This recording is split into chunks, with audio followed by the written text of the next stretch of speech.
So let us start with calculus.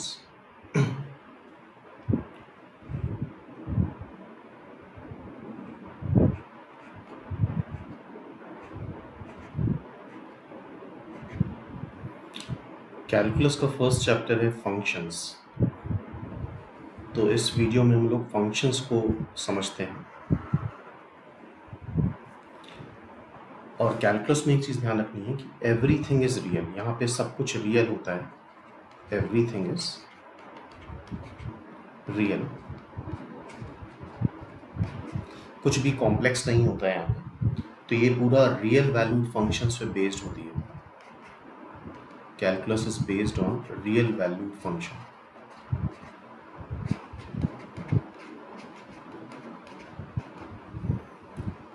तो इसका पहला चैप्टर है फंक्शन। देखते हैं इसको। फंक्शन क्या होता है समझते हैं पहले।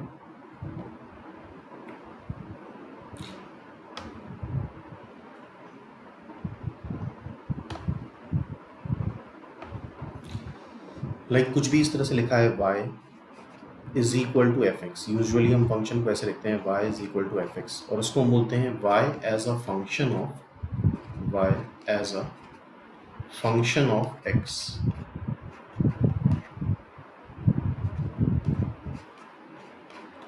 y as a function of x। For example कुछ भी हो सकता है। y is equal to x plus two हो सकता है। y is equal to sine X हो सकता है। और कोई ज़रूरी नहीं कि y और x ही यूज़ करें। हम कोई और नाम भी यूज़ कर सकते हैं। y इज ग्रेटर देन और इक्वल टू मॉड x हो सकता है। u is equal to cos v हो सकता है। तो ये नाम चेंज हो सकते हैं। और ऐसा भी हो सकता है x is equal to sine y। तो बेसिकली यहाँ पे ये फंक्शन इन्वॉल्व है साइन, और ये x है। तो इसको हमें ऐसे देखना है। यहाँ पे फॉर एग्जांपल अगर ये फंक्शन ले लेते हैं हम लोग y is equal to x plus two, तो in this case x is independent variable.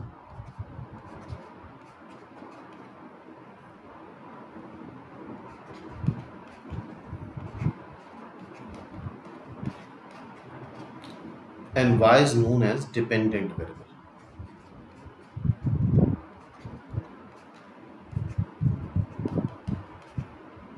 ऐसा इसलिए क्योंकि x की वैल्यू तुम अपने अकॉर्डिंग कुछ भी रखो, x को 0 रखो इस फंक्शन में, तो y की वैल्यू आ जाएगी 2। x की वैल्यू 1 रख दो तो y इज 3। x को 2 रख दो तो y is 4 and so on. इस तरह से हम डिफरेंट वैल्यूज रख सकते हैं, और y की वैल्यू डिपेंड करेगी कि किस फंक्शन में तुम x की वैल्यू रख रहे हो। तो इस वजह से x को हम बोलते हैं independent variable and y is known as dependent variable. y को हम क्या बोलेंगे? Dependent variable. ओके। तो जैसा कि हम लोग देख रहे थे फंक्शन, तो बेसिकली सबसे पहले होता है रिलेशन। मोस्ट कॉमन टर्म है रिलेशन। रिलेशन का सबसेट होता है फंक्शन।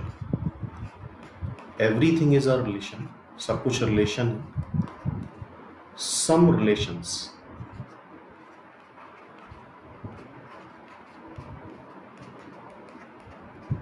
Are function. तो यूजुअली हम लोगों की ये बोलने की आदत होती है, लेकिन एक्चुअल में ये कुछ भी लिखा हुआ है। This is a relation. y is equal to tan x, y is greater than और equal to ln mod x। ये x और y के बीच का रिलेशन है, मतलब डिपेंडेंट वेरिएबल और इंडिपेंडेंट वेरिएबल के बीच का रिलेशन लिखा हुआ है। तो इस बात को हमें समझना होगा। जो यूनिवर्सल सेट है डिपेंडेंट वेरिएबल और इंडिपेंडेंट वेरिएबल में, दैट इज द रिलेशन। और उसका सबसेट होता है इज अ फंक्शन। सबसेट क्या होगा? फंक्शन होगा। तो function is the subset of relation. तो अब देखते हैं हम लोग, कुछ प्रॉपर्टीज होती हैं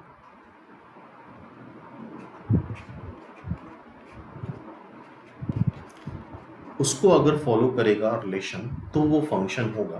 अदरवाइज वो फंक्शन नहीं होगा, वो क्या होगा, रिलेशन होगा। ओके, तो अब देखते हैं फॉर एग्जांपल, इसको समझते हैं कौन सी प्रॉपर्टीज वो होती हैं। कोई भी एग्जांपल ले लेते हैं रिलेशन का, y is equal to x plus 3। अब करस्पॉन्डिंगली यहाँ पे x की वैल्यू रखते जा रहे हैं, x को 0 रखा, अपनी मर्जी से x को कुछ भी रख सकते हैं, y 3 आ गया, x को 1 रखा, y की वैल्यू 4 आ गई, x को 2 रखा, y की वैल्यू 5 आ गई, x को 3 रखा, y की वैल्यू 6 आ गई, एंड सो ऑन। इस तरह से डिफरेंट x की वैल्यूज़ हम रखते जा रहे हैं और ये डिफरेंट y वैल्यूज़ हमें करस्पॉन्डिंगली मिलती जा रही हैं। तो जैसा कि भी नाम दिया हमने, y को हम क्या बोलते हैं, dependent variable, and x is called independent variable. x values मतलब डिपेंडेंट वेरिएबल का एक और नाम होता है, that is pre image elements. क्यों ये नाम होता है उसको देखते हैं हम लोग, pre image elements. And dependent variable का नाम होता है इमेज एलिमेंट्स।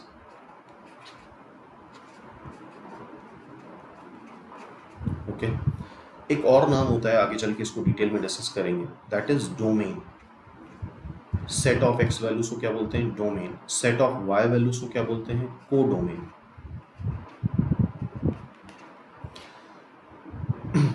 अब लाइक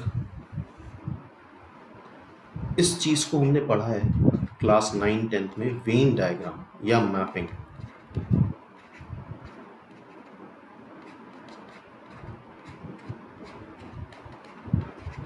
वेन डायग्राम या मैपिंग क्या होती है, ये एक रिलेशन है जो कि पर्टिकुलर है, y is equal to x plus 3। यहाँ पे हमने x वैल्यूज बना ली, ये x वैल्यूज हैं, and this is y values, this is y values. x value 0 रखी तो y वैल्यू 3 आ रही है, तो दिस इज कॉल्ड मैपिंग। इसको हम मैपिंग बोलते हैं, करस्पॉन्डेंस भी बोलते हैं। y की वैल्यू 0 रखने पे 3 आ रही है, x की वैल्यू 0 रखने पे y वैल्यू 3 आ रही है, x की वैल्यू 1 रखने पे y वैल्यू 4 आ रही है, x की वैल्यू 2 रखने पे y वैल्यू 5 आ रही है, x की वैल्यू 3 रखने पे y वैल्यू 6 आ रही है। और यहाँ पे हम इमेजिनरी मिरर एज्यूम करते हैं, this is mirror, these are pre images,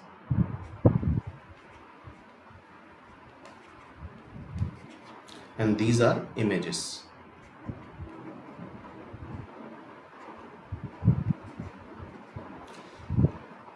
और ये जो मिरर है इसको हम बोलते हैं under F mirror, under F mirror, this is under F mirror. और एफ मिरर है कौन सा, ये, क्योंकि इस पर्टिकुलर फंक्शन पे ही ये वैल्यूज रखने पे, करस्पॉन्डिंग प्री इमेज एलिमेंट्स रखने पे, करस्पॉन्डिंग वाई वैल्यूज मतलब pre image elements x values रखने पे करस्पॉन्डिंग वाई वैल्यूज मिल रही है, जिसको हम क्या बोलते हैं, इमेज सेट। तो आगे से हम लोग देखेंगे कोई भी रिलेशन दिया जाता है, फॉर एग्जाम्पल यहाँ पे कोई भी रिलेशन दिया गया y is equal to F X, let's say वो x प्लस 3 है,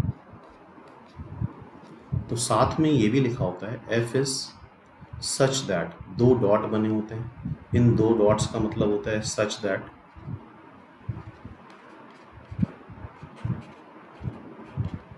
a टू b, इस एरो का मतलब होता है to, a to b, a is called pre-image element set,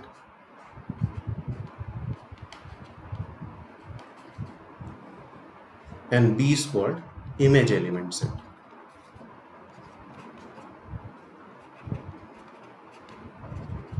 b is called image element set। तो इस केस में हमने देखा इस तरह से लिखा होगा, कर्ली ब्रैकेट बनाएंगे, डिस्क्रीट एलिमेंट्स रख रहे हैं 0 1 2 3, 0 रखने पे करस्पॉन्डिंग यहाँ पे क्या मिल गया, 3 मिल गया, देन 4, देन 5, देन 6। तो आगे से देखेंगे हम लोग, कोई भी रिलेशन दिया जाएगा y is equal to F X, तो साथ में ये ज़रूर देते हैं f is such that a to b, तभी हम डिसाइड कर सकते हैं वो रिलेशन फंक्शन है कि नहीं है।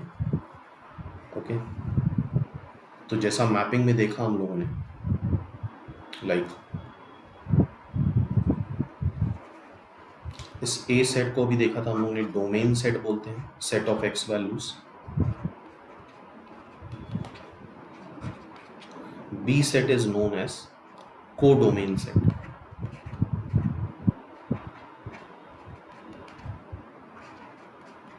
तो कोई भी एक रिलेशन बना रहे हैं हम A to B at random, A B C 1 2 3, A की करस्पॉन्डिंग इमेज 2 आ रही है, बी की 1 आ रही है, और लेट्स से सी की भी 1 आ रही है। तो this is called mapping correspondence. तो ये बात समझ में आ गई होगी, इसको प्री इमेज एलिमेंट्स क्यों बोलते हैं और इसको इमेज एलिमेंट्स क्यों बोलते हैं। तो अब इसके बाद बात करते हैं हम लोग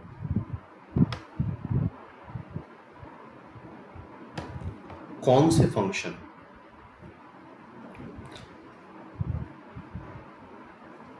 कौन से रिलेशन फंक्शंस होंगे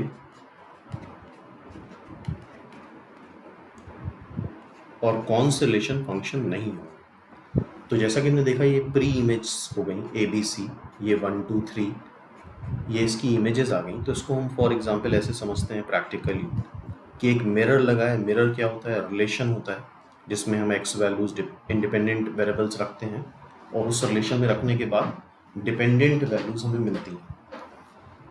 तो जैसा कि यहाँ पे एक मिरर लगा है जिसे हम सभी अपनी इमेजेस देखते हैं मिरर में। तो अगर एक पर्सन है तो उसकी एक इमेज आ जाएगी, 2 पर्सन है, if there are 2 person 2 images आ जाएंगी, 3 पर्सन्स हैं 3 इमेजेस आ जाएंगी। तो अगर ऐसा हो रहा है तो इसको बोलते हैं 1 to 1 रिलेशन। क्या बोलते हैं, 1 to 1 रिलेशन, और ये रिलेशन फंक्शन होता है, दिस इज अ फंक्शन। तो अगर मैपिंग में हमें ऐसा कुछ दिख रहा है, यहाँ पे ए बी सी है, 3 पर्सन्स हैं, 10 पर्सन हो सकते हैं, 1000 पर्सन हो सकते हैं, हर एक की एक यूनिक इमेज आती है। और जैसा कि हमें पता है, ए की इमेज 2 आ गई, बी की इमेज 1 आ गई, C is 3, D is 5, let's say. तो ये 1 to 1 रिलेशन हो गया, हर एक एक्स वैल्यू के करस्पॉन्डिंग एक वाई वैल्यू आ रही है। तो 1 to 1 रिलेशन, अगर हर एक एक्स वैल्यू के करस्पॉन्डिंग एक यूनिक वाई वैल्यू आ रही है तो दिस इज अ फंक्शन, ये फंक्शन होगा, this is a function. Okay, next part देखते हैं इसी में, सेकेंड पार्ट। मिरर लगा हुआ है, 2 पर्सन्स हैं, लेट्स से वो ट्विन्स हैं। क्या है, ट्विन्स।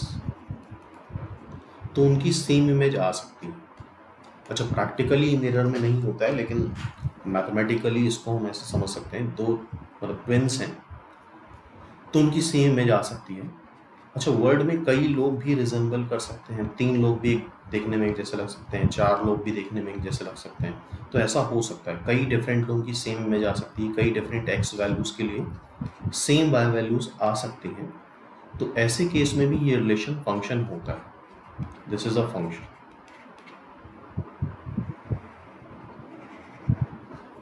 तो इसको एग्जांपल समझ लेते हैं, A B C D 1 2 3 4, let's say A की 1 इमेज आ रही है, बी की भी 1 इमेज आ रही है, सी की भी 1 इमेज आ रही है, एंड डी की इमेज 4 आ रही है। तो दिस इज अ फंक्शन, ये फंक्शन है, this relation is a function. और इसको हम बोलते हैं, यहाँ पे कई एक्स वैल्यू के लिए सेम वाई वैल्यू आ रही है, तो that is known as many to one. क्या बोलते हैं इसको, मैनी टू वन। और चूंकि फंक्शन है तो हम फंक्शन बोल सकते हैं। अच्छा, यहाँ पे एक चीज़ और ध्यान देने वाली है, यहाँ पे जो वाई वैल्यू है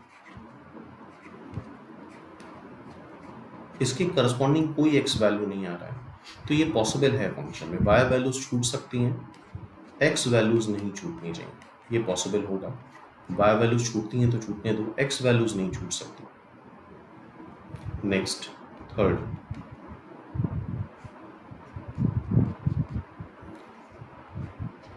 अब एक पर्सन मिरर के सामने खड़ा है और उसकी कोई इमेज ना है, no image,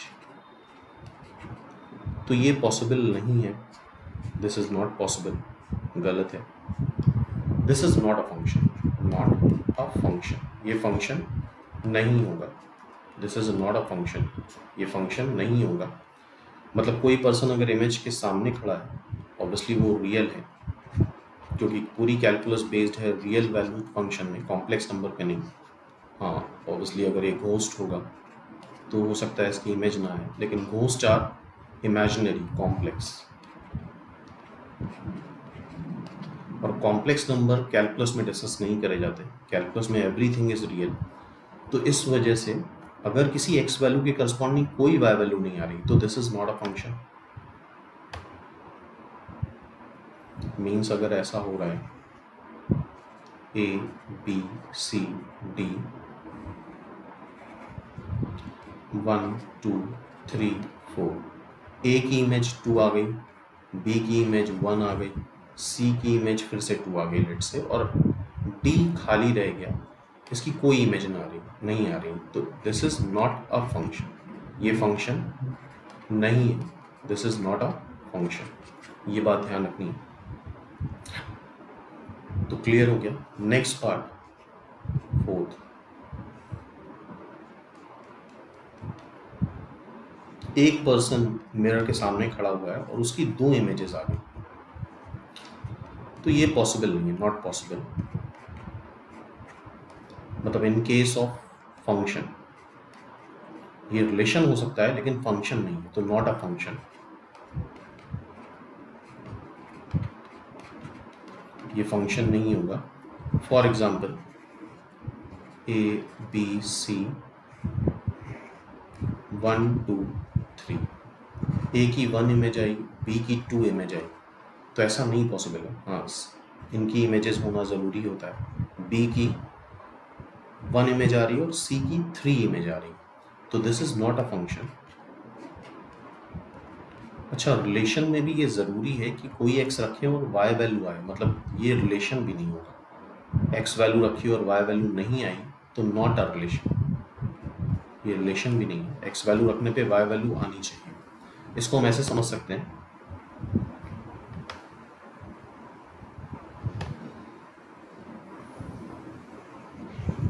means x value नहीं छूटनी चाहिए किसी भी केस में, चाहे वो फंक्शन हो या रिलेशन हो, वाई वैल्यू छूटे तो छूट सकती है। जैसे फॉर एग्जांपल ये स्टूडेंट्स हैं और ये करस्पॉन्डिंग उनके जॉब्स हैं, प्रोफेशंस हैं, तो ऐसा हो सकता है किसी भी क्लास के सारे स्टूडेंट इंजीनियर बन जाएं, तो उनका किसी प्रोफेशन को ऑप्ट करना ज़रूरी है। हाँ बाकी सारे ऑब्वियसली कोई स्टूडेंट एक टाइम पे एक ही प्रोफेशन ऑप्ट करेगा, बाकी प्रोफेशन छूट जाते हैं तो कोई प्रॉब्लम नहीं, लेकिन सबका कोई ना कोई प्रोफेशन ऑप्ट करना ज़रूरी है। मतलब ये काम नहीं चलेगा कि एक स्टूडेंट है A B C D 1 2 3 4 profession है, ए ने बस 1 प्रोफेशन, ए इंजीनियर बन गया और बाकी सब अनएम्प्लॉयड हैं, कुछ नहीं कर रहे हैं, ये this is not a function, और this is not a relation also, ये रिलेशन भी नहीं है। तो इसके आगे देखते हैं। तो आई थिंक ये बात समझ में आई होगी। तो कई डिफरेंट एक्स वैल्यू के लिए डिफरेंट वाई वैल्यूज़ हो सकती हैं, इसको बना के भी देखेंगे एग्जांपल्स में, कई सारे एग्जांपल्स ट्राई करेंगे। कई एक्स वैल्यू के लिए सेम वाई वैल्यू आ सकती है, एक एक्स के लिए कोई वाई वैल्यू ना आए तो ना तो रिलेशन है ना ही फंक्शन है, एंड देन एक एक्स वैल्यू के लिए 2 वाई वैल्यूज आ जाएं या 2 से ज़्यादा आ जाएं, वो भी नहीं पॉसिबल, एक पर्सन की एक ही इमेज हो सकती है, एक से ज़्यादा इमेजेस नहीं हो सकती। ओके तो आई थिंक कुछ बात समझ में आएगी कि कौन से रिलेशन फंक्शन होंगे और कौन से रिलेशन फंक्शन नहीं होंगे। लाइक जैसे फोर्थ पार्ट है, ये रिलेशन तो है लेकिन फंक्शन नहीं है, इसको हम बोल सकते हैं 1 to many, क्या बोल सकते हैं 1 to many। ओके अब यहाँ पे क्वेश्चन बन सकता है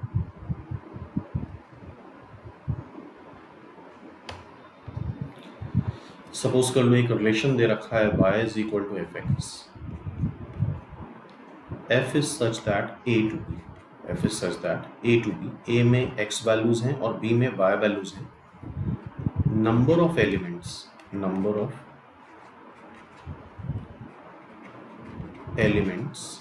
इन a में कितने एलिमेंट्स होंगे, लेट्स से वो n a है, number of elements in b,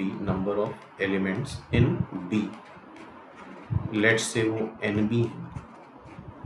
तो ये फॉर्मूला याद रखना है, total number of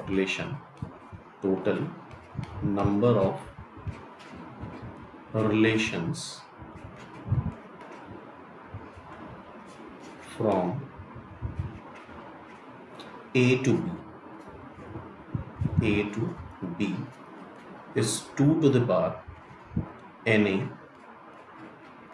into nb। Suppose कर लेते हैं एक रिलेशन दे रखा है और यहाँ पे 3 एलिमेंट हैं a b c, और यहाँ पे y वैल्यूज 4 हैं, 3 4, कोई भी एक पर्टिकुलर रिलेशन है। तो टोटल नंबर ऑफ रिलेशन, ये क्वेश्चन कई बार पूछा जा चुका है, total number of relations from a to b is 2 to the power 3। Domain set में 3 एलिमेंट हैं, कोडोमेन सेट में 4 एलिमेंट हैं, तो 2 to the power 12 सिंपली। तो ये फॉर्मूला याद रखना है, इंपॉर्टेंट फॉर्मूला है, इसको नोट कर सकते हो।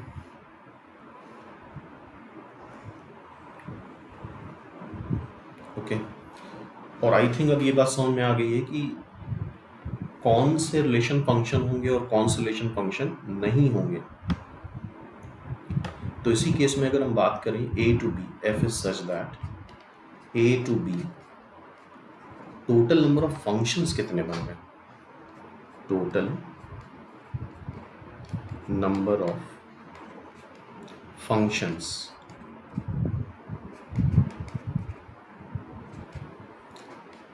is nb to the power na।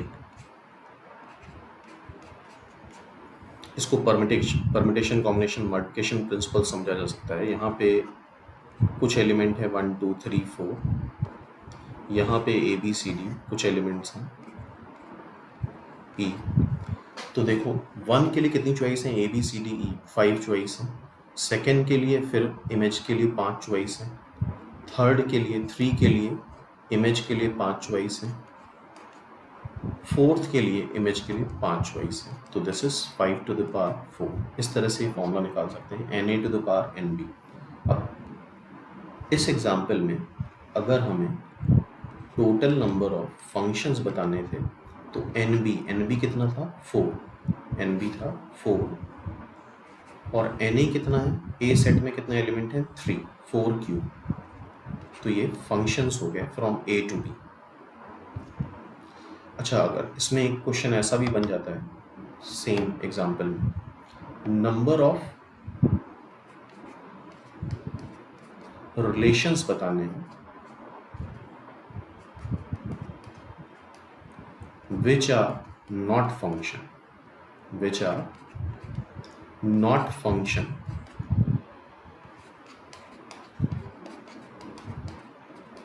तो सिंपली क्या होगा, जो टोटल नंबर ऑफ रिलेशन थे 2 to the power na into nb, उसमें से हम सब्ट्रैक्ट कर देंगे टोटल नंबर ऑफ फंक्शंस को nb to the power n। Okay, तो फॉर एग्जांपल अगर हमें इस एग्जांपल में ये बताना हो कि ऐसे रिलेशन बताओ, ऐसे रिलेशन बताना है विच आर नॉट फंक्शन, तो क्या आ रहा था 2 to the power 12 में से सब्ट्रैक्ट कर देंगे 4 cube simply. These are relations but not function.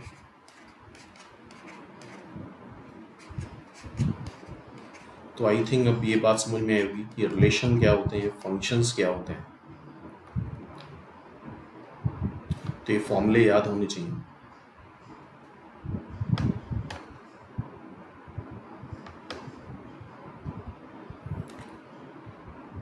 Next देखते हैं types of mapping.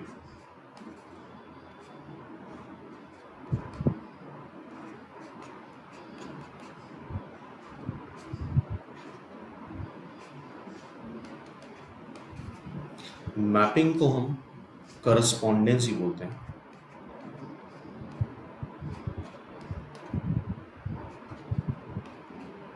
Mapping is called correspondence. तो मैपिंग समझ ही गए, वेन डायग्राम से जो हम बनाते हैं। ए में कुछ प्री इमेज एलिमेंट्स हैं, बी में इमेज एलिमेंट्स हैं। एक्स वैल्यू के लिए वाई वैल्यू उनकी इमेजेस का काम करती हैं। जब हम अंडर एफ मिरर मतलब अंडर एफ रिलेशन रखते हैं तो टाइप ऑफ मैपिंग में देखते हैं। सबसे पहली मैपिंग होती है 1-to-1। नाम से ही समझ में आ रहा है 1-to-1 मैपिंग या 1-to-1 correspondence.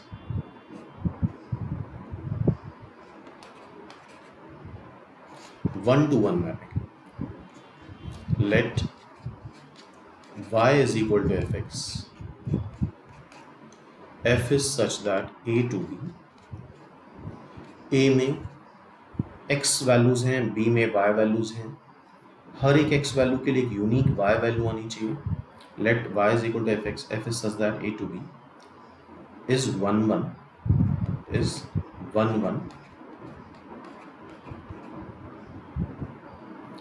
if for every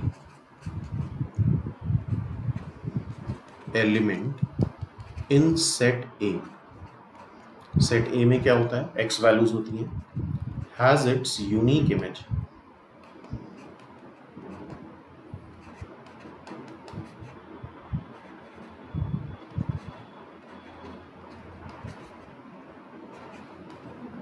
in set B। B में क्या होता है, y वैल्यूज होती हैं। तो आई थिंक ये बात समझ में आ गई होगी। यहाँ पे A B C D है x values set of A, या फिर इसको डोमेन सेट बोल सकते हैं और इसको क्या बोलते हैं, को domain set of y values को। A के लिए 2 इमेज मिल रही है, B के लिए 1 इमेज मिल रही है, C के लिए 3, D के लिए 4। तो this is 1-to-1 mapping. 1-to-1 mapping और 1-to-1 मैपिंग को 1-to-1 mapping is also known as, इस प्रोसेस को हम इंजेक्शंस बोलते हैं। और ये जो रिलेशन, ऐसे रिलेशन, और बाय द वे जो 1-to-1 मैपिंग फॉलो कर रहे हैं, हर एक पर्सन की एक यूनिक इमेज आ रही है, तो इसको हम बोल सकते हैं कि ये फंक्शन है। क्या है ये, फंक्शन। अच्छा, यूजुअली हमारी फंक्शन बोलने की आदत होती है, तो अभी थोड़ी देर बाद हम सारे रिलेशन को फंक्शन ही बोलना स्टार्ट कर देंगे। और बुक्स वगैरह में भी हर जगह फंक्शन ही मेंशन होता है, भले वो रिलेशन। एंड 1-to-1 मैपिंग या 1-to-1 रिलेशन, 1-to-1 या 1-to-1 functions are also known as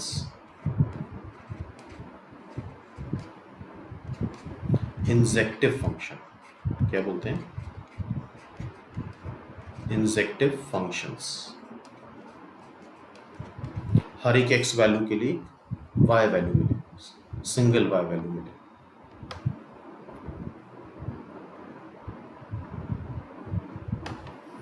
अब सपोज कर लेते हैं हर एक x वैल्यू के लिए एक सिंगल y वैल्यू मिले। इसको ध्यान समझना होगा, मतलब जितने x हैं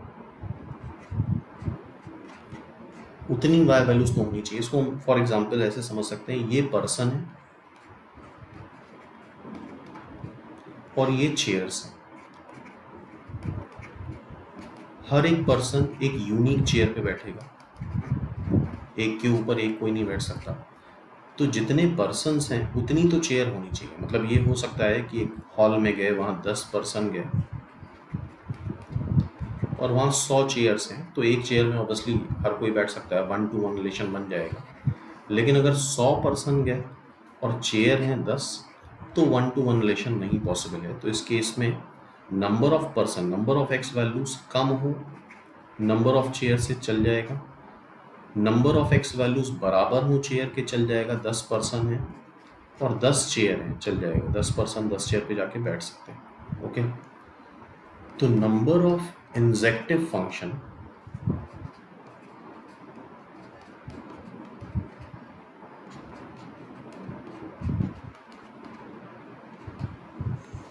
फ्रॉम ए टू बी कैसे करेंगे हम? इसको परम्यूटेशन कॉम्बिनेशन से समझ सकते हैं। सपोज कर लो यहाँ पे 4 पर्सन है, 4 एक्स वैल्यूज हैं, 4 प्री इमेज एलिमेंट्स हैं, कुछ भी नाम दे सकते हैं, ए बी सी डी। यहाँ पे भी 4 हैं। तो फर्स्ट पर्सन के लिए कितनी चॉइस है? 4। किसी भी एक चेयर में बैठ जाएगा। लेट से वो ए में बैठ गया, तो सेकेंड पर्सन के पास कितनी चॉइस बचेंगी? 3। थर्ड पर्सन के पास कितनी चॉइस बचेंगी? लेट से वो सेकेंड पर्सन बी में बैठ गया, तो थर्ड पर्सन के पास 2 choice, then 1, 4 factorial, that is 4 factorial. तो number of injective functions from A to B. अच्छा, पर्सन कम हो सकते हैं, लेट से पर्सन आर है, एक्स वैल्यूज आर हैं, और चेयर्स या वाई वैल्यूज एन है, तो r must be less than और इक्वल टू एन। तो सीधे सीधे हम इसको अरेंज कर सकते हैं, एन चेयर पे आर लोगों को बैठाना है, तो that is NPR, that is NPR, n factorial upon n minus r factorial. These are number of injective functions. इससे बेस्ड अभी नेक्स्ट लेक्चर में कुछ क्वेश्चंस देखेंगे हम लोग। फॉर एग्जाम्पल मान लो ऐसा बोला जाए कि एक एग्जाम्पल है 1 2 3 और यहाँ पे y वैल्यूज हैं a एंड b। हमसे पूछा गया नंबर ऑफ इंजेक्टिव फंक्शंस बताओ।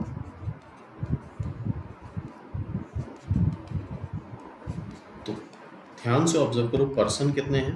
3, और चेयर कितनी है? तो इंजेक्टिव बन ही नहीं सकता, 3 पर्सन 2 चेयर पे बैठ ही नहीं पाएंगे। उसके लिए होगा यही कि मैनी 1 हो जाएगा, 2 लोगों को एक चेयर पे बैठना पड़ेगा, और अगर मैनी 1 हो गया तो 1 नहीं हो सकता। तो ऐसे केस में number of injective functions are 0। For example एक और एग्जाम्पल लेते हैं, 1 2 3 4 5 से 10 तक 10 पर्सन हैं, 10 एक्स वैल्यूज़ हैं, और वाई वैल्यूज़ हैं A B C D E F से लेके जेड तक सारे अल्फ़ाबेट्स हैं, मतलब 26। तो इसको हम ऐसे बोल सकते हैं 26 चेयर्स हैं, 10 पर्सन हैं, उनको एक चेयर पे एक पर्सन को बैठाना है, तो वही क्या हो जाएगा? Number of injective functions.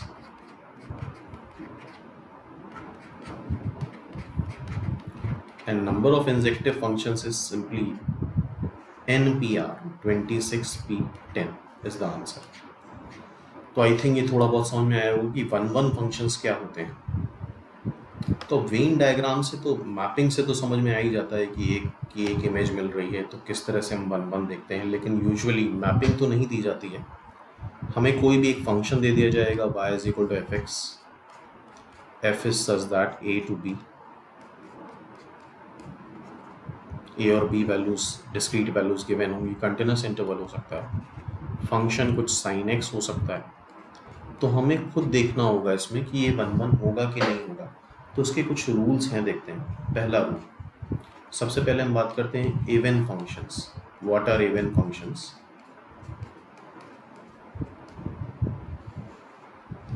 Even functions क्या होते हैं? Even functions are if f of minus x is equal to F x आ जाए, अगर f ऑफ माइनस एक्स क्या आ जाए? एफ एक्स आ जाए, for every X belongs to domain of function. जब भी हम बात करेंगे तो फंक्शन के डोमेन में ही बात करेंगे, आउट ऑफ डोमेन कभी बात नहीं करी जाती। तो ऐसे फंक्शंस को हम इवन फंक्शंस बोलते हैं। For example X square, I think इतना कर सकते हो, एक्स स्क्वायर में एक्स को माइनस एक्स से रिप्लेस करो, फिर से एक्स स्क्वायर आ जाएगा। Mod X, mod of minus X mod X होता है, cos X, cos of minus X cos X होता है। तो these are some examples of even functions. अब इवन फंक्शन में क्या खास बात होती है? Even functions are symmetrical about even functions are symmetrical about y-axis.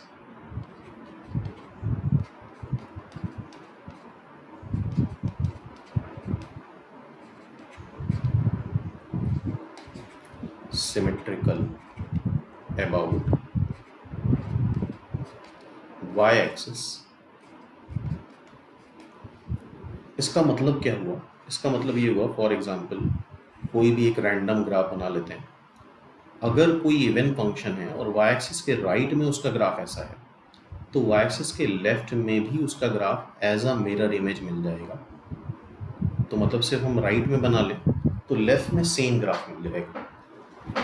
Okay, तो even functions are symmetrical about Y axis, और ये सारी बातें और भी डिटेल में ग्राफ्स में डिस्कस करेंगे हम लोग।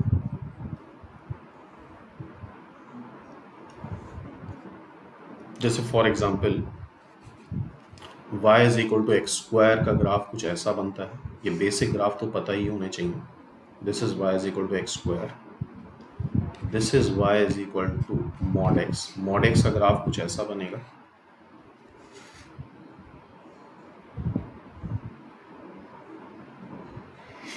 This is mod x। इस तरह से cos x भी बना सकते हैं हम लोग।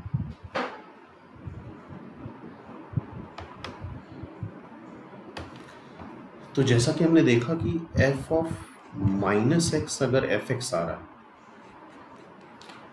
मतलब सेम मैग्नीट्यूड का की x वैल्यू रखने पे, लाइक 2 या -2 का मैग्नीट्यूड सेम है, 2 है, तो y वैल्यू सेम आ जाती है। जैसे फॉर एग्जांपल ये एक इवन फंक्शन है, y एक्सिस के जैसे इधर ग्राफ है, वैसे ही y एक्सिस के राइट में ग्राफ है।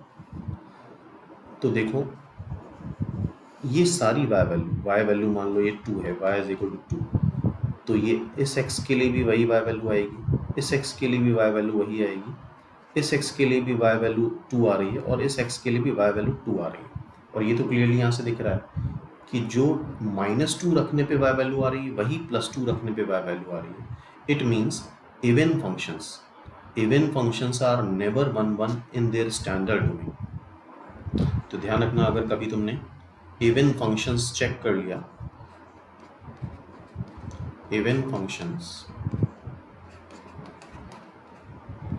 आर नेवर 1 मतलब injective in their standard domain. Standard domain मतलब उसका डोमेन ओपन होना चाहिए।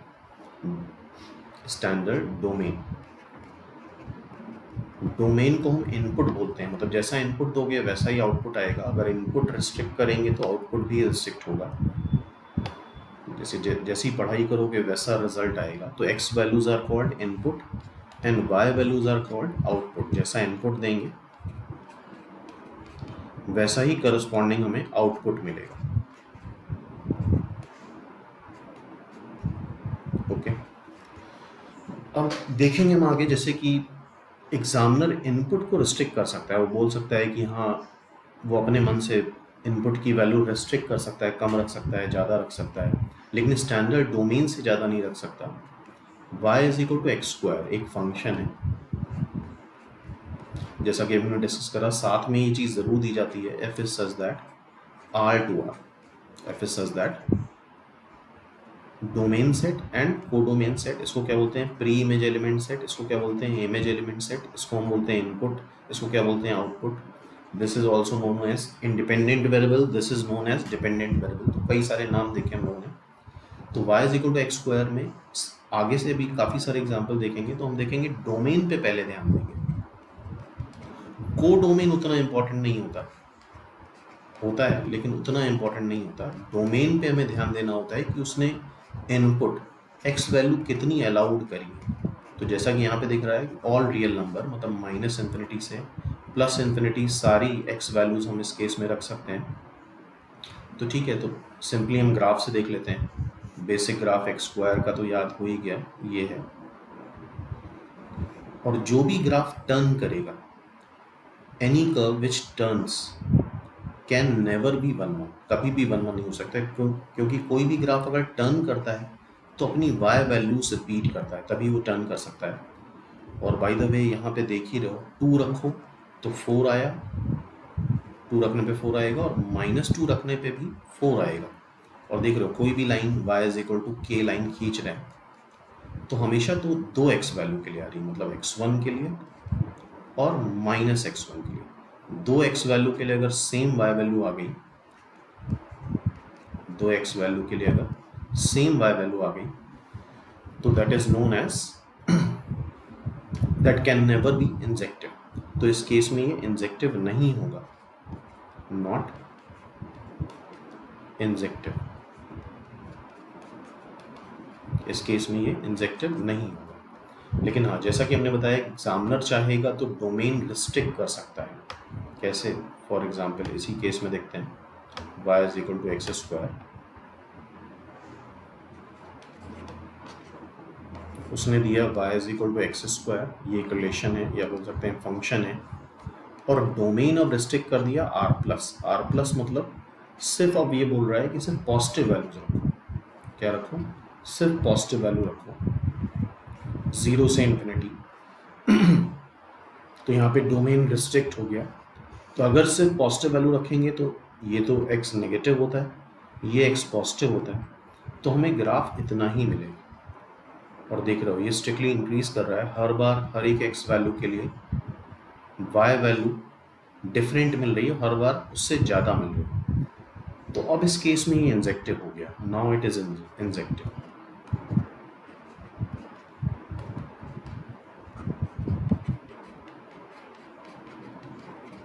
अब ये इंजेक्टिव है क्योंकि देख रहे हो हर बार x वैल्यू के लिए एक डिफरेंट y वैल्यू मिल रही है, हर बार डिफरेंट y वैल्यू मिल रही है, और जो पहले वाले से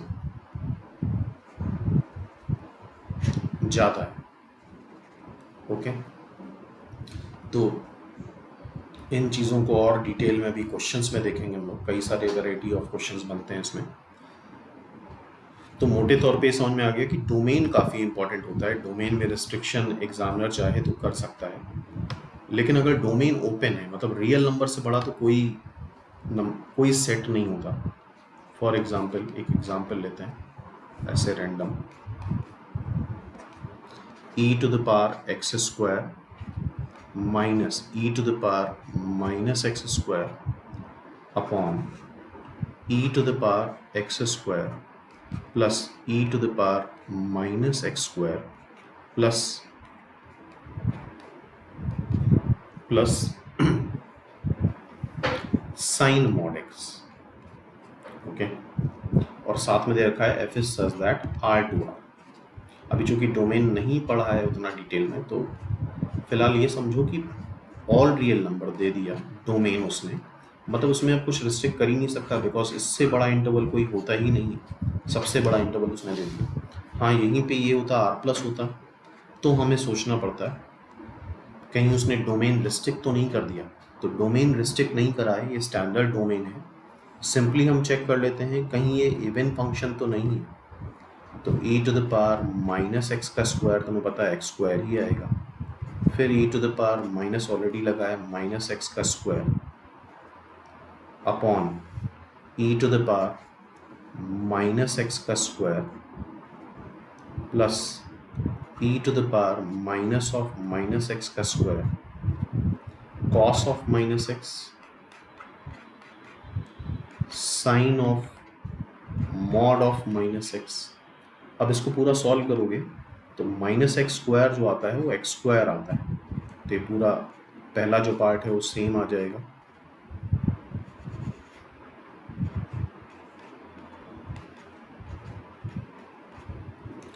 as we know cos of -x cos x होता है, mod of -x mod x होता है, तो ये पूरा fx आ रहा है, सेम फंक्शन आ रहा है। इट मीन्स ये इवन फंक्शन है, और अगर ये इवन फंक्शन है और डोमेन जैसा दे रखा था, हमें पता था डोमेन ऑल रियल नंबर दे रखा है, डोमेन क्या दे रखा है? ऑल रियल नंबर, तो कोई प्रॉब्लम ही नहीं है। It means this is never injective, not injective, ये इंजेक्टिव नहीं। ओके, तो ये फंक्शन इंजेक्टिव नहीं है, 1 to 1 नहीं है, और 1 to 1 अगर नहीं होगा तो वो many to 1 हो जाता है। 1 to 1 का अपोजिट many to 1। ओके, तो this is many to 1, not 1 1। तो कुछ बेसिक आइडिया लग गया होगा। इवन फंक्शन अगर हमने चेक कर लिया तो हम चेक कर सकते हैं कि 1 1 है कि नहीं है। इसी तरह से एक और डेफिनेशन होती है, that is odd function.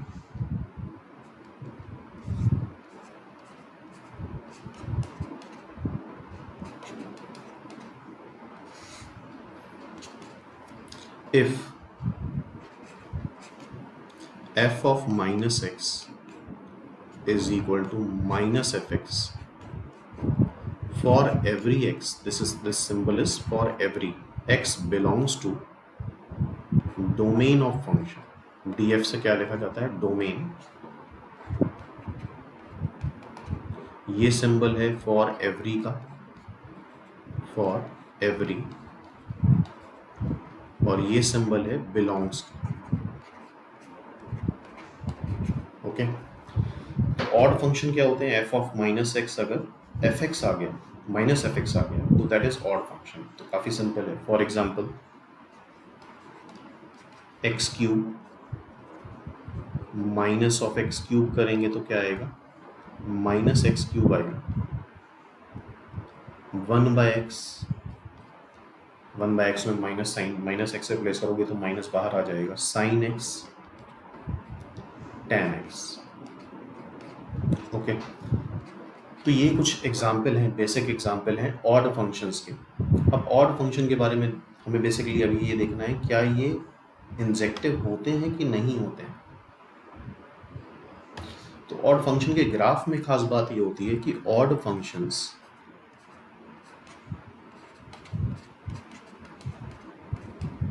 are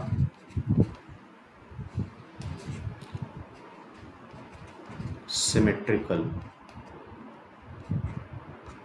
about origin। Odd functions are symmetrical about origin, या इसको बोल सकते हैं कि odd functions are symmetrical in opposite quadrant.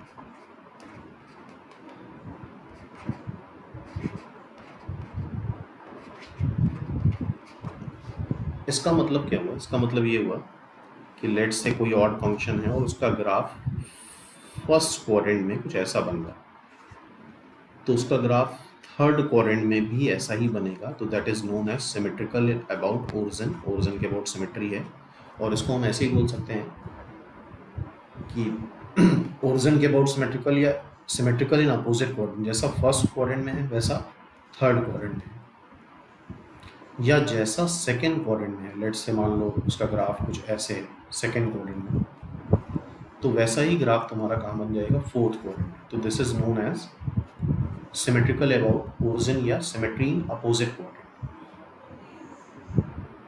तो अब बात करते हैं हम लोग, कुछ स्टैंडर्ड ग्राफ हैं जो अच्छे से याद होने ही चाहिए। y is equal to X cube का ग्राफ,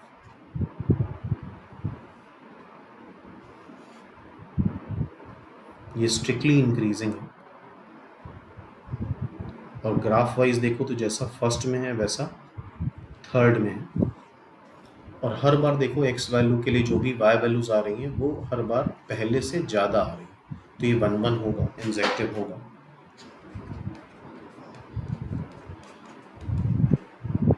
अब एक ग्राफ देखते हैं, y is equal to 1/x, ये भी एक स्टैंडर्ड ग्राफ है, इसको बोलते हैं रेक्टेंगुलर हाइपरबोला। इसका ग्राफ कुछ इस तरह से बनता है,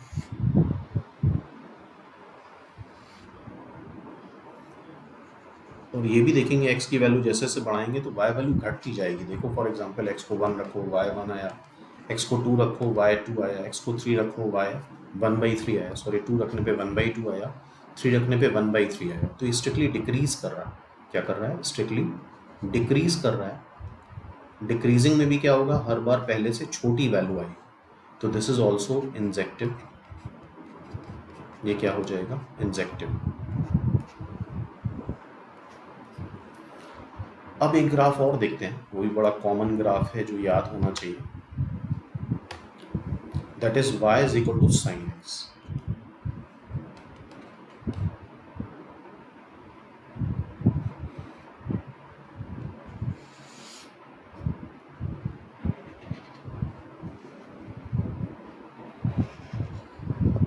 इस तरह से ग्राफ बनता है y equal to sine X का, और क्लियरली दिख रहा है टर्न कर रहा है, तो 1 हो ही नहीं सकता। तो 0 पे वैल्यू 0, पाई पे वैल्यू 0, 2 पाई पे वैल्यू 0, 3 पाई पे वैल्यू 0, तो बहुत सारी x वैल्यू के लिए सेम y वैल्यू आ रही है। तो this is not an injective, ये इंजेक्टिव फंक्शन नहीं है, नॉट एन इंजेक्टिव। तो इट मीन्स हम कुछ बोल नहीं सकते ऑड फंक्शन के लिए। तो odd functions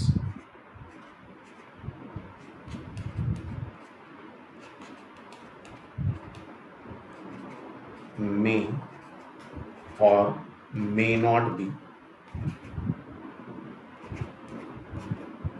injective. Odd function may और may not be injective, injective हो भी सकते हैं और इंजेक्टिव नहीं भी हो सकते हैं ऑड फंक्शंस, ओके।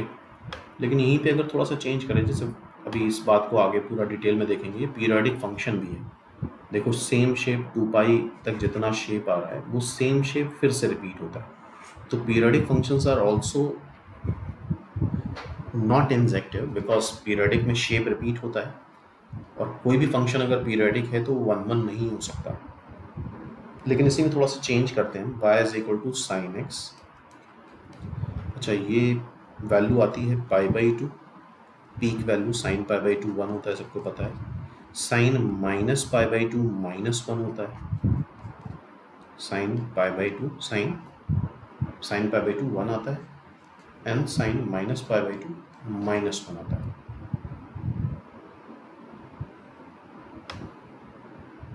अब यहाँ पे क्या करा हमने, यहाँ पे इसका डोमेन रिस्ट्रिक्ट कर दिया -π/2 से π/2। पहले केस में डोमेन r था, ऑल रियल नंबर था, को डोमेन कुछ भी लिख दो, r लिख दिया। तो अब लेकिन अगर हम इसका ग्राफ बनाएंगे π/2 से -π/2, तो देखो ये स्ट्रिक्टली इंक्रीजिंग आ रहा है, -1 से वैल्यू कहाँ तक ले रहा है, 1 तक ले रहा है। अब इस केस में साइन एक्स भी क्या हो जाएगा, इंजेक्टिव हो जाएगा। साइन एक्स क्या हो जाएगा, इंजेक्टिव हो जाएगा। तो डोमेन की खास इंपॉर्टेंस होती है, दिस इज इंजेक्टिव। इंजेक्टिव मतलब 1 ओके।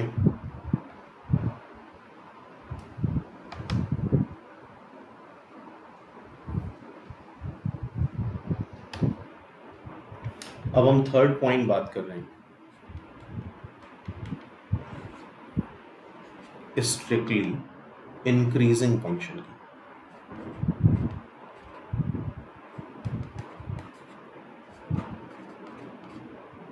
स्ट्रिक्टली इंक्रीजिंग फंक्शन, तो नाम से ही क्लियर है, स्ट्रिक्टली इंक्रीजिंग फंक्शंस मतलब x बढ़ाएं तो y वैल्यू बढ़े, या x डिक्रीज करें तो y वैल्यू डिक्रीज करे, that is strictly increasing function. For example, अगर कोई फंक्शन स्ट्रिक्टली इंक्रीजिंग है तो x वैल्यू बढ़ेगी तो y वैल्यू उसको करस्पॉन्डिंगली बढ़ती जाएगी, तो that is strictly increasing function. और अगर कोई फंक्शन स्ट्रिक्टली इंक्रीजिंग है, तो ये बात पहले भी डिस्कस कर चुके हैं, हर बार हर एक x वैल्यू के लिए जो भी y वैल्यू आएगी, लेट से 1 आ रही है, तो अब ये जो नेक्स्ट x वैल्यू के लिए y वैल्यू आएगी 1 से बड़ी ही आएगी, तो हर x वैल्यू के लिए एक यूनिक y मिलेगा। तो strictly increasing functions are always injective, strictly increasing functions are always injective. इसमें domain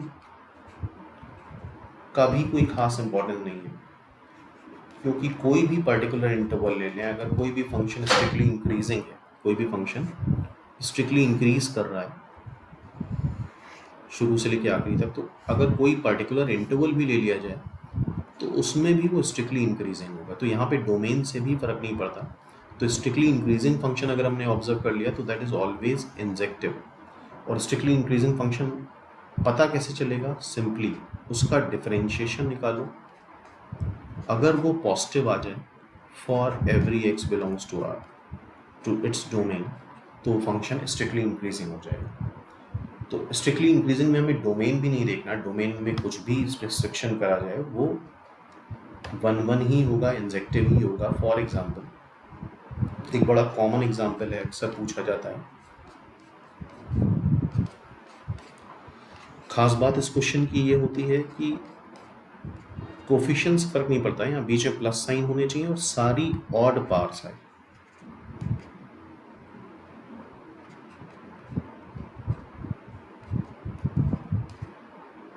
F is such that R to R। तो क्या खास बात दिख रही है इस क्वेश्चन में? जैसे ही क्वेश्चन देखा तो तुरंत देखना चाहिए यहाँ पे सारी ऑड पार है और बीच में प्लस साइन है। और आई थिंक ये फॉर्मूला सबको पता होगा, x to the power n का differentiation is nx to the power n minus 1। तो इसको जब हम डिफरेंशिएट करेंगे f प्राइम x तो ये आ जाएगा 7x to the power 6 plus 25x to the power 4 plus 3x square plus 7। सारे x की जो जितनी पावर है पॉजिटिव आ रही हैं, पॉजिटिव पॉजिटिव पॉजिटिव। तो this is greater than 0 for every x belongs to R। और अगर डेरिवेटिव पॉजिटिव है तो इट मीन्स ये फंक्शन कैसा है? स्ट्रिक्टली इंक्रीजिंग है। और अगर ये स्ट्रिक्टली इंक्रीजिंग है तो इट मीन्स कुछ नहीं सोचना है, ये क्या हो जाएगा? इंजेक्टिव फंक्शन हो जाएगा। अच्छा, इसी एग्जाम्पल में मान लो वो डोमेन रिस्ट्रिक्ट भी कर देता है कि 1 से लेके 1000 तक रखो, तो भी कोई प्रॉब्लम नहीं, अभी भी ये फंक्शन क्या होगा? स्ट्रिक्टली इंक्रीजिंग होगा और इंजेक्टिव आएगा। ओके, तो strictly increasing functions are always injective. अब हम बात करते हैं strictly decreasing function.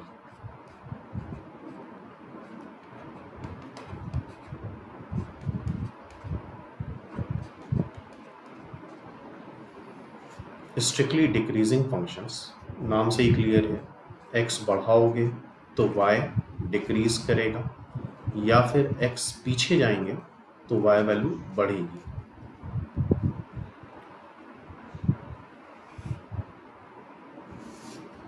For example ये देख रहे हो x डिक्रीज कर रहा है, y वैल्यू डिक्रीज कर रही है। लाइक यहाँ पे x रखा तो y वैल्यू सपोज करो 2 आएगी, आगे जैसे से आगे बढ़ोगे y वैल्यू कम होती जाएगी। फिर x3 रखा तो y वैल्यू सपोज करो -1 आ गई, x4 रखा y वैल्यू -2 आ गई। तो x बढ़ाने पे y वैल्यू घट रही है, और घटने का मतलब हर बार एक यूनिक इंजेक्टिव में चाहिए क्या? हमें यूनिक y वैल्यू चाहिए, चाहे वो घटे या बढ़े। तो strictly decreasing functions are also injective और ऑलवेज भी बोल सकते हैं। और यहाँ पे भी डोमेन का कोई फर्क नहीं पड़ता है। अगर कोई फंक्शन स्ट्रिक्टली डिक्रीजिंग है, किसी का performance strictly throughout the year decrease ही कर रहा है, तो कोई भी 2 मंथ ले लें कंसेक्यूटिव, उसमें भी उसका परफॉर्मेंस डिक्रीज ही कर रहा होगा। इट मीन्स इंजेक्टिव होगा, हर बार परफॉर्मेंस पहले से कम ही आएगा, तो दैट इज इंजेक्टिव। तो strictly decreasing functions are also injective, strictly increasing functions are also injective. और स्ट्रिक्टली डिक्रीजिंग फंक्शन में भी, स्ट्रिक्टली डिक्रीजिंग फंक्शन भी डेरिवेटिव से पता चलता है। f प्राइम x मतलब क्या हुआ? डिफरेंशिएशन नेगेटिव आएगा for every x under its domain. हाँ, डोमेन में ही होना चाहिए, for every x under its domain. तो एक बेसिक कंसेप्ट समझ में आ गया होगा कि इंजेक्टिव फंक्शंस होते क्या हैं, वन फंक्शंस होते क्या हैं, और कैसे उसको हम चेक कर सकते हैं। और डिटेल में इसको हम लोग क्वेश्चंस में देख लेंगे। अब इसके बाद सेकेंड कैटेगरी आती है मेनी टू वन। तो जो 1-1 नहीं होगा वो मेनी टू वन होगा, विच आर नॉट 1-1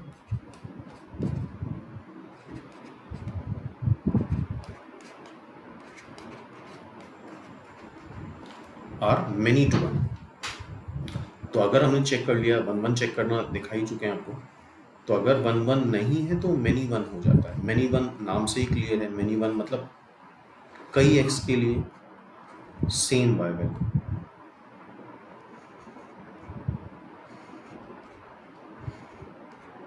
एक्स छूटना नहीं चाहिए, वाई वैल्यू छूटे तो छूट सकती है 2, 4, 5, कितनी भी वैल्यूज यहाँ छूट सकती हैं, लेकिन हर एक एक्स के करस्पॉन्डिंग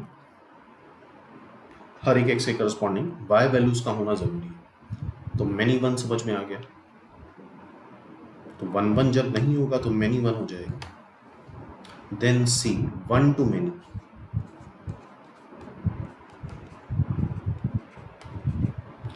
वन टू मैनी नाम से ही क्लियर हो रहा है। और 1 to many रिलेशन फंक्शन नहीं होते। 1 2 3 4 ABCD, 1 की इमेज A आ रही है, 1 की इमेज B आ रही है, 1 की इमेज C आ रही है, 2 की इमेज भी B आ रही है, 3 की C। तो this is 1 to many and 1 to many are not functions. ये रिलेशन होंगे लेकिन फंक्शंस नहीं होंगे। तो 1 to many are not function. तो 1 to many से बात क्लियर होगी। एक एक्स वैल्यू के लिए कई वाई वैल्यूज हो सकती हैं। और बेसिकली आगे देखेंगे ग्राफ वगैरह जब बनाएंगे तो 1 to many वाले फंक्शन काफ़ी हद तक सिमेट्रिकल अबाउट एक्स एक्सिस होते हैं। हम लोग इस सिलेबस में ऐसे फंक्शन रिलेटिवली कम होते हैं लेकिन symmetrical about he x axis होंगे। फॉर एग्जांपल इस एक्स वैल्यू के लिए एक्स नॉट के लिए देख रहे हो दो वैल्यूज आ रही हैं, y naught and minus y naught. तो which are symmetrical about x axis. इसको डिटेल में आगे क्वेश्चंस में देखेंगे। एक एक्स के लिए दो वाई वैल्यू आ रही हैं, दो से ज़्यादा भी हो सकती हैं। तो these are 1 to many। Okay, तो टाइप्स ऑफ करस्पॉन्डेंस समझ में आ गया। अब एक और टाइप होता है, उसको देखते हैं। फंक्शन में एक और टर्म होता है, that is known as onto function. क्या बोलते हैं इसको? ऑन टू रिलेशन या ऑन टू फंक्शन। और जैसा हमने बताया हैबिट होती है फंक्शन बोलने की, लेकिन डिफरेंस समझ में आ गया। कॉन्सोलेशन फंक्शन होंगे और कॉन्सोलेशन फंक्शन नहीं होंगे। तो ऑन टू फंक्शन बड़ा सिंपल है। जैसे कि अभी हमने बताया कि एक्स वैल्यूज छूटती हैं तो छूटने दो, लेकिन वाई वैल्यूज नहीं छूटनी चाहिए।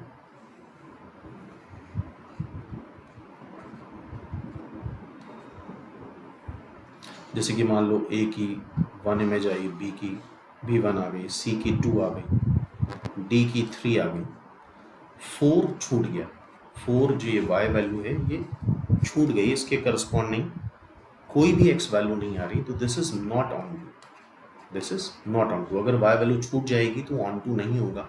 और जो ऑन टू नहीं होता है, which are not onto, उसको हम बोलते हैं इन टू। क्या बोलते हैं? Into. तो आई थिंक क्लियर हो गया होगा।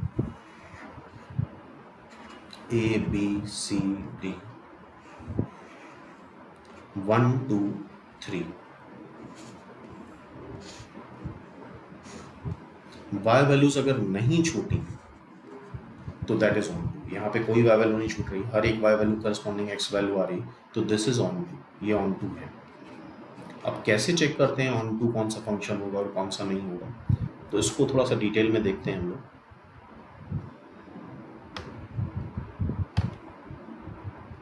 पहले तो हम ऐसे देखते हैं कि सपोज कर लो ये एक रिलेशन दे रखा है, फिर सच दैट A to B, यहाँ पे कुछ n पर्सन्स हैं और यहाँ पे m चेयर्स हैं। हमें ऑन टू करना है। ऑन टू करने का मतलब ये होता है कि चेयर नहीं छूटनी चाहिए, चेयर सारी ऑक्युपाइड होनी चाहिए। और ऐसा नहीं कि वन वन करना है, वन वन नहीं करना है। मतलब एक चेयर पे 2 लोग 3 लोग, काफ़ी लोग भी बैठ सकते हैं। तो पहले तो हमें ये सोचना है कि पर्सन ज़्यादा होंगे, पर्सन चेयर के, person is equal to chair, person कम होने चाहिए चेयर से, पर्सन ज़्यादा होने चाहिए चेयर से। तो ठीक है। अच्छा, पर्सन कम नहीं होने चाहिए चेयर से, ये गलत है फॉर ऑन टू। मान लो एक रूम है और वहाँ पे 10 पर्सन गए एक हॉल में, और वहाँ 100 चेयर्स हैं। पर्सन मतलब एक्स वैल्यू एंड चेयर्स मतलब वाई वैल्यूज। तो पॉसिबल ही नहीं प्रैक्टिकली कि एट द सेम टाइम 10 लोग 100 चेयर में बैठ जाएं, तो ये नहीं पॉसिबल है। तो ध्यान रखना, फॉर ऑन टू रिलेशन ये नहीं पॉसिबल है कि number of person, number of x value, number of y value से कम हो। ये नहीं पॉसिबल है, नॉट पॉसिबल। हाँ, ये हो सकता है कि पर्सन ज़्यादा हो, 100 पर्सन हो, 10 चेयर है तो बैठ सकते हैं, एक चेयर पे कई बैठ सकते हैं, that is many to one. तो for onto function n is greater than equal to m, मतलब x वैल्यूज ज़्यादा होनी चाहिए as compare to y values. बराबर भी हो जाएंगे, अगर बराबर हो गई फॉर ऑन टू, अगर ऑन टू है, हमें पता है ऑन टू है और नंबर ऑफ पर्सन और नंबर ऑफ चेयर बराबर हो गई, 100 लोगों को 100 चेयर में बैठना है तो ऑब्वियसली एक चेयर पे एक ही बैठेगा, तो ये ऑटोमेटिकली इंजेक्टिव भी हो जाएगा। क्या हो जाएगा? इंजेक्टिव भी हो जाएगा 1-1, क्योंकि 100 लोगों को अगर 100 चेयर में बैठना है तो हर एक ही चेयर पे बैठेगा। एक चेयर पे बैठने का मतलब 1-1 रिलेशन। तो अगर नंबर ऑफ पर्सन और number of chair, number of x value and number of Y values are same, अगर ये सेम है और वो ऑन टू है तो ऑटोमेटिकली इंजेक्टिव हो जाएगा। तो बड़ा सिंपल एग्जांपल है, 100 पर्सन 100 चेयर, चेयर नहीं छूटेंगी। कब नहीं छूटेंगी? जब हर एक पर्सन एक सिंगल चेयर पर बैठेगा। इसके बाद onto functions are also known as onto functions are also known as surjective function।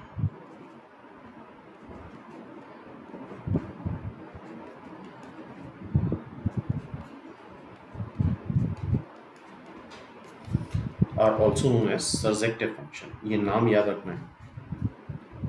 अब जैसा कि हमने देखा कि कैसे चेक करें कि वाई वैल्यूज छूट रही है कि नहीं छूट रही है, तो इसके लिए दो टर्म होते हैं।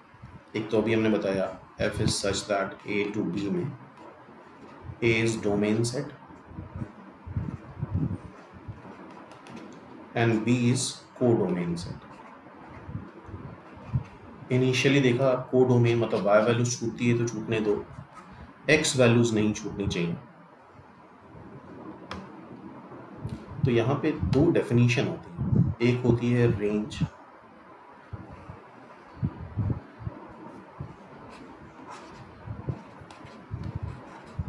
एंड एक टर्म होता है कोडोमेन। क्या होता है? एक रेंज हो गया और एक हो गया कोडोमेन। रेंज क्या होता है और कोडोमेन क्या होता है, इस बात को हम समझते हैं। रेंज जैसे इसको प्रैक्टिकली समझ सकते हो कि दुनिया में बहुत कुछ करने के लिए है, लेकिन जो हम कर पाते हैं, जो हम अचीव कर पाते हैं, दैट इज रेंज। कोडोमेन मतलब दुनिया में जो भी पॉसिबिलिटी है करने के लिए, दैट इज कोडोमेन। अच्छा, दुनिया में बहुत कुछ करने के लिए लेकिन सब कुछ हम नहीं कर सकते, तो दैट इज कोडोमेन। और लाइक जैसे कोई भी प्रोफेशन ऑप करने जाते हो, कोई पढ़ाई करने जाते हो, तो इसी वजह से हमें बताया था कोडोमेन बहुत इंपॉर्टेंट नहीं होता है। बिकॉज ऐसा नहीं कि हमें इंजीनियर बनना है तो हमने वर्ल्ड के सारे प्रोफेशन, मान लो 10,000 प्रोफेशन है, सबकी लिस्ट बनाई और उसके बाद हमने डिसाइड करा कि हम इंजीनियर बनेंगे। तो इस वजह से कोडोमेन उतना इम्पोर्टेंट नहीं है। हाँ, प्रोफेशन हमें वही ऑप्ट करना है जो कोडोमेन में हो। ऐसा नहीं कोई ऐसा प्रोफेशन ऑप्ट कर लिया जो कोडोमेन में ही नहीं है, मतलब वो वर्ल्ड में एग्जिस्ट ही नहीं करता है। तो रेंज और कोडोमेन का मतलब आई थिंक कुछ समझ में आया होगा। रेंज एंड कोडोमेन को हम ऐसे वेन डायग्राम से समझ सकते हैं, ABC।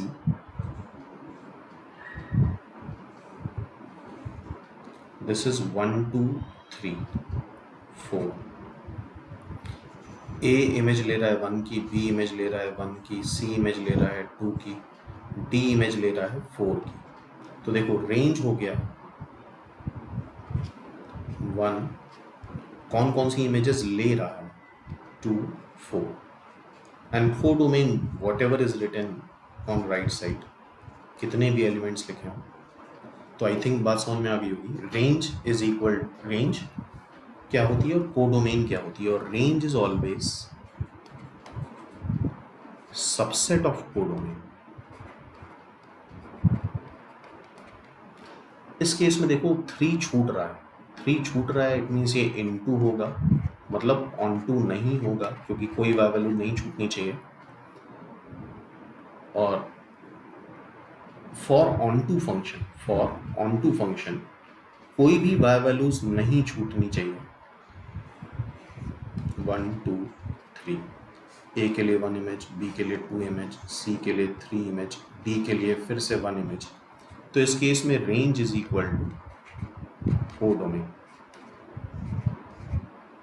रेंज किसके बराबर आ जाएगा? कोडोमेन के बराबर आ जाएगा, क्योंकि देख रहे हो रेंज भी 1 2 3 है और कोडोमेन जितने भी एलिमेंट बी सेट में, कोडोमेन सेट में इधर लिखे होते हैं, that is elements of codomain. तो रेंज और कोडोमेन अगर इक्वलेंट आ गया तो that is always onto. इस केस में ये फंक्शन, ये रिलेशन, ये मैपिंग क्या है? Onto. Okay, this is onto relation. तो इसके बाद हम बात करते हैं, अच्छा यहाँ पे कोई मेथड नहीं होता है, कोडोमेन हमेशा गिवन होगा, कोडोमेन एग्जामिनर देगा, कोडोमेन तुम्हें नहीं लिखना है, दैट इज ऑलवेज गिवन। अच्छा कुछ केस में 5% केस में मान लो कोडोमेन नहीं गिवन है,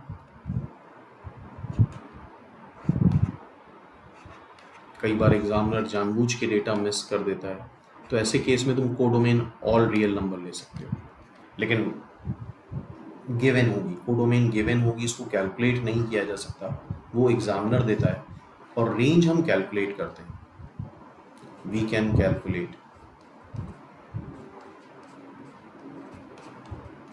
we can calculate range of function, range of relation.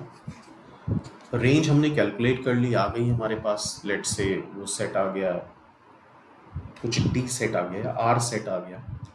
अगर वो सेट कोडोमेन के इक्विवेलेंट हो गया तो ऑन टू हो जाएगा, नहीं हुआ, छोटा हुआ, रेंज छोटी हो सकती है कोडोमेन से, रेंज बराबर हो सकती है कोडोमेन के, कभी भी रेंज बड़ी नहीं हो सकती कोडोमेन के। ओके, तो रेंज अगर कोडोमेन के इक्विवेलेंट हो गया तो दैट इज ऑन टू, मतलब surjective function, if range is equal to codomain.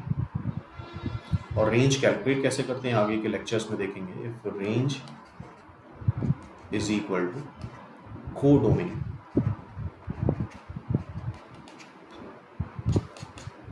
then this will be onto function, onto मतलब surjective function। ओके, तो रेंज कैसे कैलकुलेट करा जाता है वो अभी आगे नेक्स्ट लेक्चर में देखेंगे हम लोग। अब इसके बाद बात करते हैं, लेट्स से f इज एक फंक्शन दे रखा है, y is equal to F x, function है, रिलेशन है, f is such that a to b, इसमें ये x वैल्यूज हैं और ये r एलिमेंट्स हैं। कितने एलिमेंट्स हैं? r एलिमेंट्स हैं, और y वैल्यूज मतलब कोडोमेन सेट में n एलिमेंट्स हैं। ओके, अब हमसे पूछा जाता है कि कितने ऑन टू फंक्शन बनेंगे। ऑन टू फंक्शन में होता क्या है? ऑन टू फंक्शन में होता ये है कि कोई भी y वैल्यूज नहीं छूटनी चाहिए। ये एक परम्यूटेशन कॉम्बिनेशन का क्वेश्चन हो गया, ये r डिफरेंट ऑब्जेक्ट हो गया। अच्छा, जो भी x वैल्यू और y वैल्यूज में जो भी एलिमेंट्स होते हैं वो डिफरेंट होते हैं, ऐसा सेम नहीं हो सकता। ये r डिफरेंट एलिमेंट्स हो गया और ये n डिफरेंट बॉक्सेस हो गए। इसको ऐसे रिलेट कर सकते हैं कि r different number of veg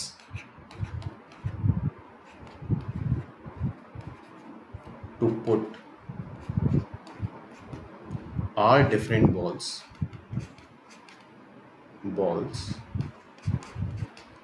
into n different boxes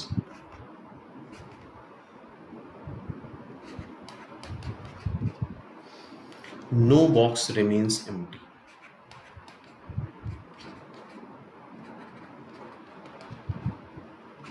कोई भी बॉक्स एम्प्टी ना रहे। तो इसका डिटेल में डिस्कशन तो परम्यूटेशन कॉम्बिनेशन में होता है। यहाँ पे बेसिकली एक प्रिंसिपल लगता है, that is inclusion exclusion principle.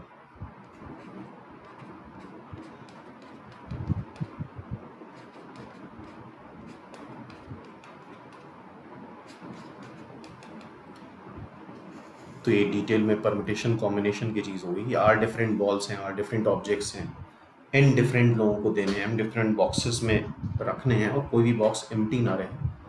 तो ये सेम क्वेश्चन हमने बॉल्स एंड बॉक्सेस में कन्वर्ट कर लिया। तो ऑन टू फंक्शंस कितने होंगे, ये फॉर्मूला अच्छे से याद कर लो, number of onto function.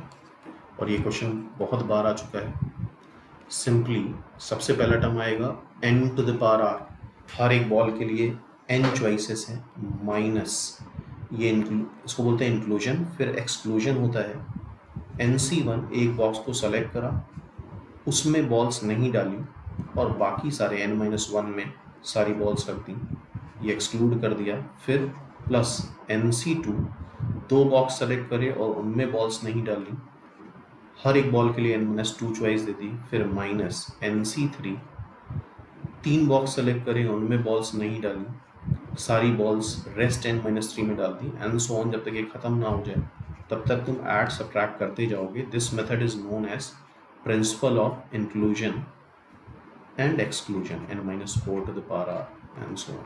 ठीक है, तो इसको एक एग्जाम्पल के थ्रू देखते हैं हम लोग। जैसा कि बताया था हमने, चेयर ज़्यादा नहीं होनी चाहिए। फॉर एग्जाम्पल पर्सन ज़्यादा हो सकते हैं, इस केस में चेयर ज़्यादा नहीं होनी चाहिए। 1 2 3 4 and here y values are a b c. This is r is equal to 4 and n is equal to 3. Okay, तो number of onto function, ये फॉर्मूला लगाते हैं, देखते हैं कैसे आता है। Number of onto functions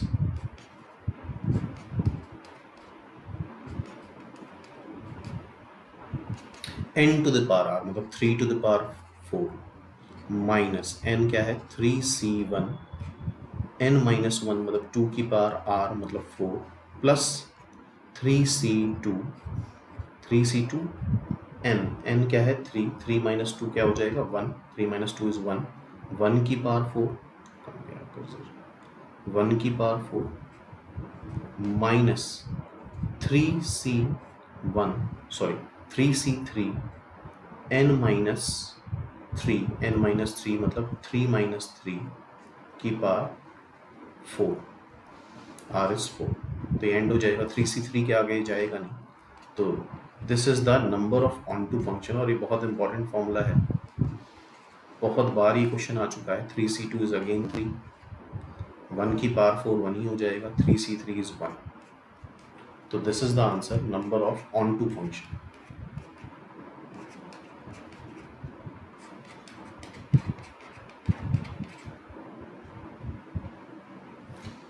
next देखते हैं। नेक्स्ट अभी हमने बात करी जब नंबर ऑफ पर्सन और नंबर ऑफ चेयर बराबर हो जाएंगी तो वो 1-1 भी हो जाता है एंड प्लस ऑन टू भी हो जाता है, मतलब इंजेक्टिव भी हो जाता है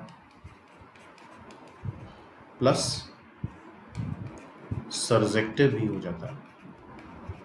तो ऐसे फंक्शंस, ऐसे रिलेशन, ऐसे फंक्शन को हम बोलते हैं